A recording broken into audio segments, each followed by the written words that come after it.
Babai im për here, sa herë që do ta përmendshim Shtirovicën, ai do të qaje. I kujtoheshte si ja kanë ndjek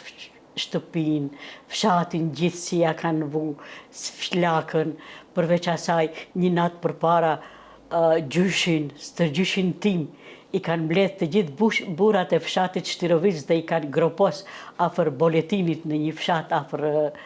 Shën Naumit, atje që janë dhe të gjithë ato që i kanë mbledh atje, ai i kujtonte, i tregonte atë historinë e vetë dhe vetëm i rrjedhshin lotët. Sa herë unë që kam shku në Rekën e Epërme, sepse filloi Reka e Epërme dal nga dalje, fillun njerëzit të shpërngulen nga ajo krahin, për shkak se gjendja ekonomike ishte e vështirë, nuk kishin njerëzit rrugë të mira që të shkojnë andej, e kishin vështirë udhëtimin,